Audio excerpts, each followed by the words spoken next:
కాంగ్రెస్లో సీఎం రేవంత్ రెడ్డిది ఒంటరి పోరయ్యిందా? ముఖ్యమంత్రిపై విపక్షాలు విమర్శలు గుప్పిస్తుంటే ప్రొటెక్ట్ చేయాల్సిన మంత్రులు మౌనం పాటిస్తున్నారా?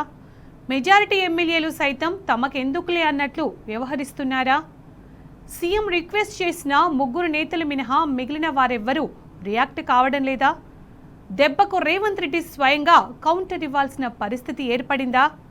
ఈ స్టోరీలో చూద్దాం.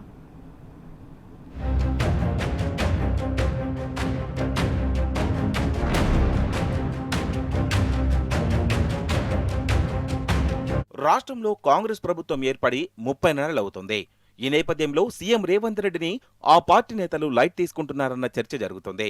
అటు ప్రభుత్వంపై ఇటు ముఖ్యమంత్రిపై వచ్చే విమర్శలను మంత్రులు ఎవరూ ఖండించకపోవడం చర్చనీయాంశమవుతుంది. ఇటీవల హైడ్రాపై హైకోర్టు సంచలన కామెంట్స్, తాజాగా CM Revanth Reddy engineering students criminal waste అంటూ చేసిన వ్యాఖ్యలు వివాదానికి దారితీశాయి. అయితే సర్కారును, సీఎంను ప్రొటెక్ట్ చేయాల్సిన మంత్రులు, ప్రజాప్రతినిధులు, పార్టీ నేతలు తమకు ఎందుకులే అన్నట్లుగా వ్యవహరించడం హాట్ టాపిక్ గా మారింది.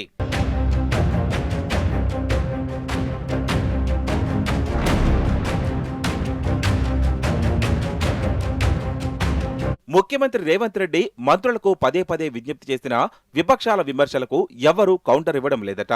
1-2 సార్లు ఒకరిద్దరు మంత్రులు ప్రెస్ మీట్లు పెట్టినా మెజారిటీ మినిస్టర్లు మాత్రం మనకెందుకులే అన్నట్లుగానే వ్యవహరిస్తున్నారనే టాక్. అది కూడా సీఎంఓ నుంచి మంత్రులకు పదే పదే ఫోన్లు చేస్తే కానీ కౌంటర్లు ఇవ్వడం లేదని సమాచారం.